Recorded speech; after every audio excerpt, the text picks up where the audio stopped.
Hi hello எல்லோருக்கும் வணக்கம். இன்றைக்கி நாம் திருமலா திருப்பதி இன்ஃபோ பை கேஹெச்எம் சேனலில் திருமலையில் இன்றைக்கி நடந்த டயல் யுவர் இஓ மீட்டிங்கில் எடுக்கப்பட்டுள்ள சில முக்கியமான முடிவுகள் பற்றியும் திருமலை திருப்பதி இன்றைய தரிசன தகவல்களும் பார்க்கலாம். இன்றைக்கி திருமலையில் டிடிடி இஓ அவர்களினுடைய தலைமையில் நடந்த டயல் யுவர் இஓ மீட்டிங்கில் சில முக்கியமான முடிவுகள் எடுக்கப்பட்டுள்ளது. அதில் பக்தர்கள் மிகவும் எதிர்பார்த்த செய்தி பற்றியும் டிடிடி இஓ அவர்கள் தெரிவிச்சிருக்காங்க. கடந்த சில நாட்களுக்கு முன்னாடி அங்கப்பிரதட்சண தரிசன டிக்கெட் புக்கிங் முறையில் இருந்து எலக்ட்ரானிக் லக்கி டிப் சிஸ்டமாக அங்கப்பிரதட்சணம் மாற்றம் செஞ்சாங்க. இந்த மாற்றம் கொண்டு வந்த நாளில் இருந்தே பக்தர்கள் டிடிடிக்கு வாட்ஸ்அப் மூலமாகவும் மெயில் மூலமாகவுமே இந்த அங்கப்பிரதட்சண தரிசன டிக்கெட் லக்கி டிப் சிஸ்டமை மாற்றி பழையபடி டிக்கெட் புக்கிங் மெத்தட்லேயே கொண்டு வாங்கன்னு எல்லாருமே கேட்டுக்கொண்டதனுடைய அடிப்படையில் இனி வரக்கூடிய நாட்களில் அங்கப்பிரதட்சணத்திற்கு லக்கி டிப் மூலமாக பக்தர்களை தேர்ந்தெடுக்க போவது கிடையாது. எப்போதும் போல பழைய முறைப்படி அங்கப்பிரதட்சணத்திற்கு தரிசன டிக்கெட் புக்கிங் முறையை கொண்டு வர போகிறதாகவும், அதாவது ஃபர்ஸ்ட் இன் ஃபர்ஸ்ட் அவுட் மெத்தடில் டிக்கெட் புக்கிங் மூலமாகவே இனி அங்கப்பிரதட்சணத்திற்கு பக்தர்கள் டிக்கெட் புக் பண்ணிக்கலாம். இந்த மாற்றமானது வரக்கூடிய பிப்ரவரி தரிசன டிக்கெட் புக்கிங் மாதத்தில் இருந்தே மாற்றம் செய்யப்படுவதாகவும் டிடிடி இஓ அவர்கள் சொல்லியிருக்காங்க. இந்த ஹாப்பி நோட்டுடன் தான் இன்னைக்கு dial your EO meeting TTD EO அவர்கள் ஸ்டார்ட் பண்ணாங்க. ஸோ இனி வரக்கூடிய நாட்களில் பிப்ரவரி மாத தரிசன டிக்கெட் புக்கிங் முதல் அங்கப்பிரதட்சணத்திற்கு பழைய முறைப்படி தரிசன டிக்கெட் புக்கிங் முறை கொண்டு வரப்படும்.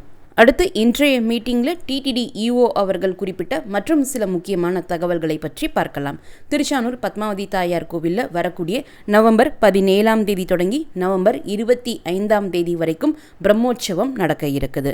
திருமலையில் ஆழ்வார்டேங் கெஸ்ட் ஹவுஸ் தொடங்கி கோகர்பம் டேம் சர்க்கிள் வரைக்கும் சர்வதரிசன பக்தர்களுக்காக நிரந்தரமான கியூ, ஸ்டீலால் செய்யப்பட்ட நடை மேம்பாலங்கள், அவங்க அங்கங்கே ரெஸ்ட் எடுப்பதற்காக சில இடங்கள் மற்றும் அவர்களுக்காக டாய்லெட்ஸ் எல்லாமே 25 கோடி ரூபாயில் கன்ஸ்ட்ரக்ட் பண்ண போகிறாங்க.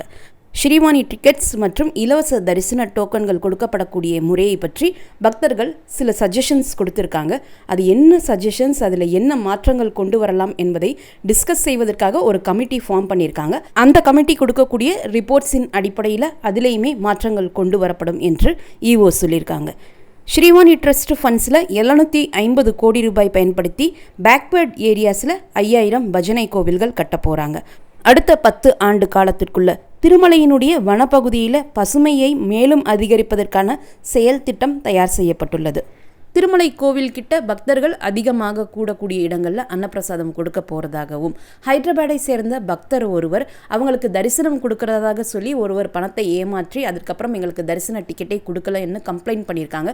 இதுபோல் தொடர்ந்து நிறைய பக்தர்கள் டிடிடிக்கு கம்ப்ளைண்ட்ஸ் கொடுக்குறாங்க. அதனால் நீங்கள் தரிசன டிக்கெட் வாங்குவதற்கோ டிடிடி ரூம் புக் செய்வதற்கோ எந்தவித மிடில்மென்னை நம்ப வேண்டாம்.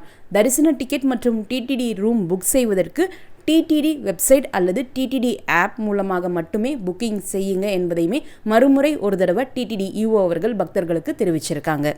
இந்த மீட்டிங்கில் பக்தர் ஒருவர் கால் பண்ணி வைகுண்ட ஏகாதசி துவார தரிசனத்திற்கு டிக்கெட்டுகள் மற்றும் டோக்கன்கள் எப்போ கொடுப்பீங்க என்று கேட்ட கேள்விக்கு டிடிடி இஓ அவர்கள் வரும் டிசம்பர் 30ஆம் தேதி தொடங்கி ஜனவரி 8ஆம் தேதி வரைக்கும் தொடர்ந்து 10 நாட்கள் நடக்கக்கூடிய வைகுண்ட ஏகாதசி துவார தரிசனத்திற்கான டிக்கெட்டுகள் மற்றும் டோக்கன்கள் ஆன்லைன் மற்றும் ஆஃப்லைன் வழியாக வழங்கப்படக்கூடிய விஷயத்தில் எந்தவித அசௌகரியங்களுமே பக்தர்களுக்கு ஏற்பட்டு விடக்கூடாது என்பதில் டிடிடி கவனமாக இருக்கக்கூடிய காரணத்தினால இந்த டோக்கன்கள் மற்றும் டிக்கெட்டுகளை எப்படி கொடுக்கணும் என்பதை நாங்கள் ஒரு டீம் ஃபார்ம் பண்ணி டிஸ்கஸ் பண்ணிட்டு இருக்கோம். அதில் ஒரு முடிவு எட்டப்பட்ட பிறகு நாங்கள் சீக்கிரமாகவே உங்களுக்கு அதனை பற்றிய தகவல் கொடுப்போம் என்பதையுமே இஓ அவர்கள் இன்னைக்கு தெரிவிச்சிருக்காங்க. அதனால் துவார தரிசனத்திற்கான டோக்கன்கள் மற்றும் டிக்கெட்டுகள் கொடுக்கப்படக்கூடிய டேட் எதுவுமே நமக்கு கன்ஃபார்ம்டாக தெரியல. மிக விரைவில் டிடிடி இஓ அவர்கள் தெரிவிப்பாங்கன்னு சொல்லியிருக்காங்க. ஸோ அந்த இன்ஃபர்மேஷன் கொடுத்த உடனே நானுமே உங்களுக்கு வீடியோ மூலமாக தகவல் கொடுக்கிறேன். கீழ் திருப்பதியில் இலவச எஸ்எஸ்டி டோக்கன் கொடுக்கப்படக்கூடிய விஷ்ணு நிவாசம், ஸ்ரீனிவாசம் மற்றும் பூதேவி காம்ப்ளெக்ஸில் இன்று நவம்பர் 7ஆம் தேதி மதியம் 2 மணி தொடங்கி நாளை நவம்பர் 8ஆம் தேதிக்குரிய இலவச தரிசன டோக்கன்கள் மொத்தம் 20,000 டோக்கன்ஸ் கொடுக்க ஆரம்பித்தாங்க. ஸ்ரீவாரிமெட்டு வழியாக நடந்து செல்லக்கூடிய பக்தர்களுக்கு மட்டுமே கொடுக்கப்படக்கூடிய இலவச திவ்ய தரிசன டோக்கன்ஸ் இன்று நவம்பர் 7ஆம் தேதி மதியம் 2 மணி தொடங்கி கீழ்த்திருப்பதியில் அலிப்பிரி பாலாஜி பஸ் ஸ்டாண்டுக்கு பக்கத்தில் இருக்கக்கூடிய பூதேவி காம்ப்ளெக்ஸில் நாளை நவம்பர் 8ஆம் தேதிக்குரிய இலவச திவ்ய தரிசன டோக்கன்ஸ் மொத்தம் 3000 டோக்கன்ஸ் கொடுக்க ஆரம்பிச்சாங்க. இந்த தரிசன டோக்கன்களினுடைய ஸ்டேட்டஸ் இன்று மாலை 4:45 மணிக்கு செக் பண்ணி பார்த்த சமயத்தில் SSD டோக்கன்ஸ் 4600 டோக்கன்களும் திவ்ய தரிசன டோக்கன்ஸ் 1700 டோக்கன்களும் மீதம் இருந்தது. நேற்று நவம்பர் 6ஆம் தேதி திருமலைக்கு தரிசனத்திற்கு வந்த மொத்த பக்தர்களினுடைய எண்ணிக்கை 61718. முடிக்காணிக்கை கொடுத்த பக்தர்கள் 21937. உண்டியல் காணிக்கை 3.52 கோடி. நேற்று டோக்கன் இல்லா நேரடி சர்வ தரிசனம் மூலம் தரிசனத்திற்கு வந்த பக்தர்கள் 31 கம்பார்ட்மெண்ட்ஸில் வெயிட் பண்ணிட்டு இருந்ததாகவும் அவர்களுக்கு தரிசனத்திற்கு 18 மணி நேரம் ஆனதாகவும் டிடிடி குறிப்பிட்டிருக்காங்க. 300 ரூபாய் தரிசன டிக்கெட் மூலம் தரிசனம் பார்ப்பதற்கு 2 முதல் 4.5 மணி நேரமும், SSD டோக்கன் மூலம் தரிசனம் பார்ப்பதற்கு 2 முதல் 6 மணி நேரமும், டோக்கன் இல்லா நேரடி சர்வ தரிசனம் மூலம் தரிசனம் பார்ப்பதற்கு 15 முதல் 20 மணி நேரமும் ஆகலாம். இந்த வீடியோவை மறக்காமல் உடனடியாக உங்களுடைய ஃப்ரெண்ட்ஸ், ஃபேமிலி மெம்பர்ஸ், நெய்பர்ஸ் மற்றும் கொலீக்ஸ் கூடயும் ஷேர் பண்ணுங்கள். நிறைய நண்பர்களோடு இந்த வீடியோவை ஷேர் பண்ணும்போது அவங்களுக்குமே இந்த தகவல்கள் பயனுள்ளதாக இருக்கும். திருமலை மற்றும் திருப்பதி பற்றிய மேலும் பல தகவல்களுக்கு எங்களுடைய சேனலை இப்போவே சப்ஸ்கிரைப் பண்ணிக்கோங்க. மீண்டும் ஒரு நல்ல தகவலுடன் உங்களை சந்திக்கும் வரை நன்றி, வணக்கம்.